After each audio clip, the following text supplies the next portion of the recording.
This is the Book Legion Podcast, where we review thought-provoking books to give our Legionnaires the knowledge they need to dominate the next level of their life. Hey, thanks so much for joining me on the Book Legion. My name's Tyzer Evans. Today I'm going to be reviewing Tim Grover's new book, W1nning. So for those of you who are not familiar with who Tim Grover is, you may have recently just seen him on the documentary The Last Dance that appeared on Netflix. Got raving reviews last year. That was on the Bulls last season. The legendary season of Michael Jordan, Scottie Pippen, before they all got dismantled and winning their third championship after Michael Jordan came back from his retirement, which was his sixth championship. So he was on that because he was Michael Jordan's trainer. Not a lot of people really understand or can appreciate that story unless you know who Tim Grover is or read of books. But he was working at a gym, had got his kinesiology degree, and really wanted to get into sports medicine and into PT and on the professional side. So I believe he was working like at a small kind of like Bally's or Gold's or something like that in Chicago. He wrote every single Chicago Bulls a letter talking about how he could help their individual needs based on their position, strength, stats, those types of things. The only person that he did not send a letter to was Michael Jordan, but Michael Jordan saw the letters in the other players' lockers, ended up reading it, got a hold of them, gave him a 30-day test trial, and they worked together for over 15 years. He's also coached Kobe Bryant, Dwayne Wade, Charles Barkley. Now he does executive coaching for CEOs along with athletes. He is the owner of Attack Athletics. He wrote a best-selling book, Relentless, that came out in 2013. He's also a keynote speaker. But the one word I've heard Tim Grover talk in person at the 10X event, I read Relentless, and I watched The Last Dance. I've heard several interviews with him on Ed Milet's show, Tim Bailu on Impact Theory. He's very well known in that kind of personal development space, and the one word I always think when I think of Tim Grover is just intense. And I think that, if you're coaching the likes of Michael Jordan and Kobe Bryant, you've got to be a pretty intense individual. So it's no surprise that the book was called W1nning. I picked it up. I pre-ordered it when it came out. I read it last week on vacation, so I'm excited to talk to you guys about it today. So I'm going to first start with my first takeaway, the first chapter that really resonated with me. And so you guys know, all chapters are all chapter 1. So there's no like 1, 2, 3 in sequence. If you look at the contents, they're all chapter 1. Because he said that, I heard on his Ed Milet interview, basically they're all equal importance. You can't really say that one's more important than the other, which I appreciated.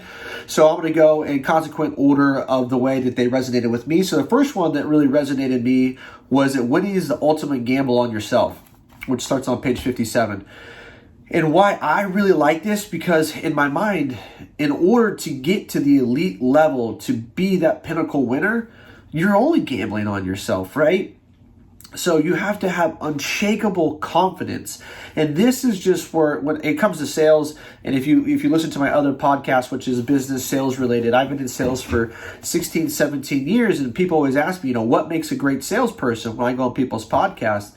And I usually say 3 things, but the first thing I always say is confidence.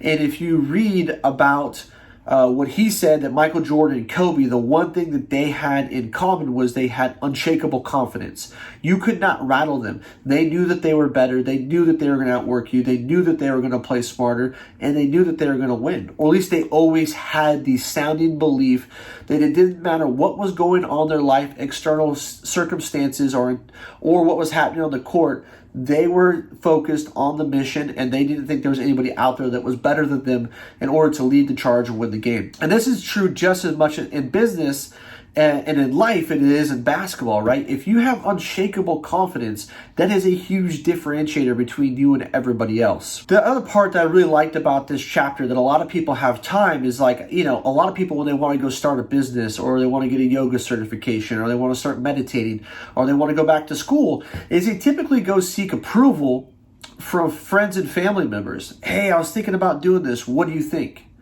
And then if that person doesn't just say, hey, it's a great idea, you should go do that, it'll rattle somebody, right? And so they talk a lot about this, that when you're gambling on yourself, fuck everybody else. You don't need approval from anybody else. You just have to know you have to go all in on yourself. So I wanted to read you guys a quote on confidence on page 71 that just really stood out to me. So confidence is your ticket to freedom, your escape from everything that's holding you back. Confidence gives you the grit to stand in the shadow of those more powerful than you and still retain your power. So again, this is all about confidence. Don't let other people rattle you. It doesn't matter what other people say. You have to be concrete in your beliefs, go all in yourself, and attack your mission. All right, and now the second chapter, or the second topic on winning I wanted to discuss with you guys, it was a good takeaway for me, was winning once all of you, there is no balance. And I did a whole YouTube video podcast on this, probably 2.5 years ago, where I've always struggled with balance in my life. And let me read you this quote on page 106 because it just really hit home for me. I've always said that there can't be balance. Balance is not obtainable if you're trying to get to high-level results. Here's a quote. Winning wants all of you. It doesn't recognize love or sentiment. It doesn't care about your other responsibility or commitments. It demands obsession, or it will find someone else who does. So again, this goes back to the idea that Grover wants you to hone in, be singular focused, have non-negotiables, set your priorities around what is going to take to make you a winner, to be a winner, go all in on that, and realize that you're going to be extreme. And the people that have achieved high level results in our society, there is no fucking balance in their life. Maybe on social media, they want to give you some type of appearance, and he talks about this in the book, which I really appreciate because I know this, because I've experienced it. They want to give you the appearance that, hey, we're traveling, I'm spending time with my kids, I'm spending time with my wife, I'm going to the gym. And maybe they are doing those things, but it's not in the context that you think. It's probably like a 95-5 split, right? Or a 90-10 split, where they're all in on their mission and the thing they're doing. And the hard part about winning is once you start to get to different levels, you realize then, like, as you get to the higher levels, you have to go deeper. You have to go harder. You have to push more. You have to become more effective. And so he says, you got to be obsessed. If you're not obsessed, you're never going to achieve the level of results that you want. But you also have to realize that you cannot obtain balance.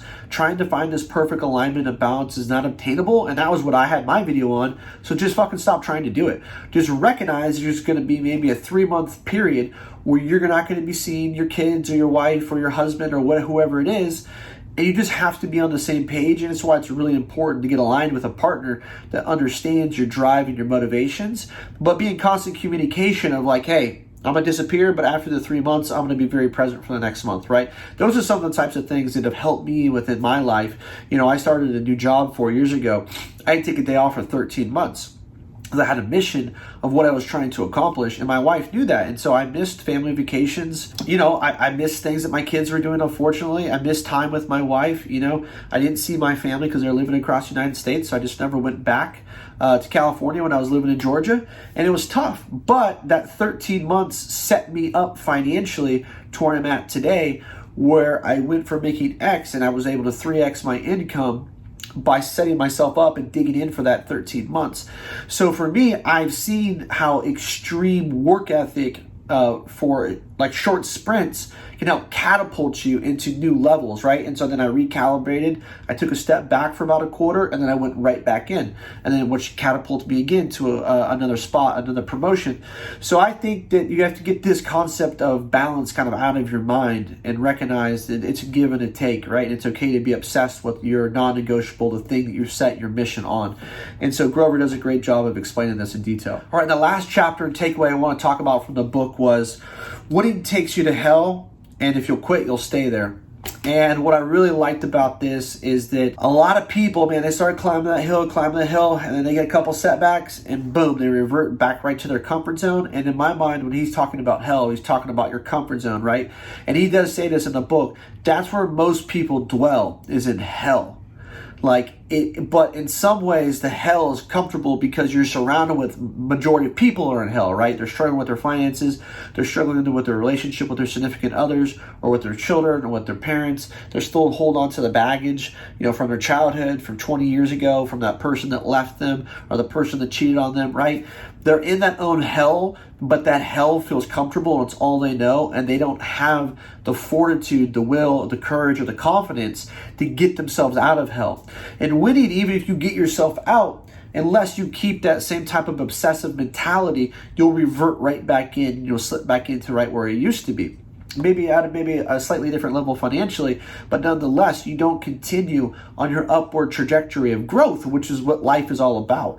And so I like this chapter because I think that people's hell, quote unquote, has become too normalized. People just accept what is given to them, and they're waiting for someone to come tap them on the shoulder. Hey, Ty, I've got the perfect job for you where you're going to make $500,000. Guess what? That shit doesn't happen in real life. And this is why I think that correlates with, you got to gamble on yourself. You got to go all in on yourself, because no one is going to come and pull you out of the current position that you're currently fucking in because they're too worried about themselves. So many people wait their whole lives on that person to open the door and give them the golden opportunity.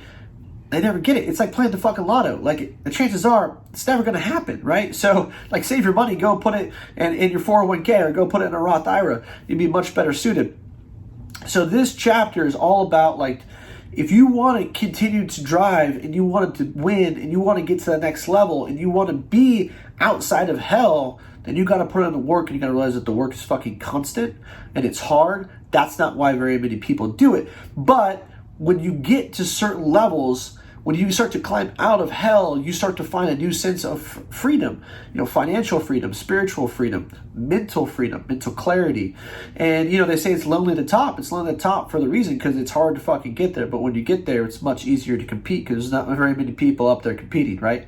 So overall, the book was fantastic. It's intense. If you're someone who's easily offended, you don't feel like winning's important to you, don't read it. I don't recommend it. If you're someone who wants to get to the next level, you want to start to have in a business sense or even a spiritual sense, or just for your hobby, you want to start to have that MJ Kobe, start to Mamba type mindset.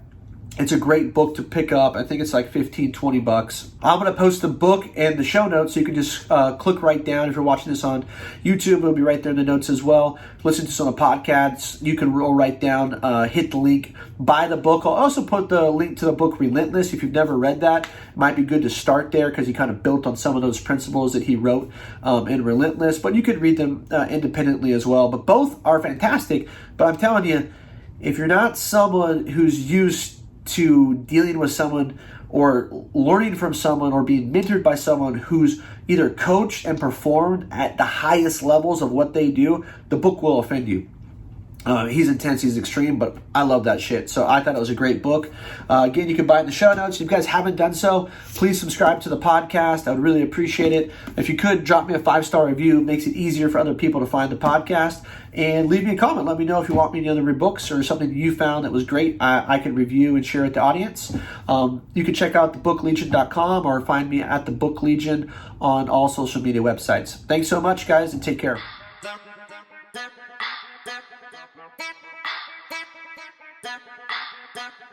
da.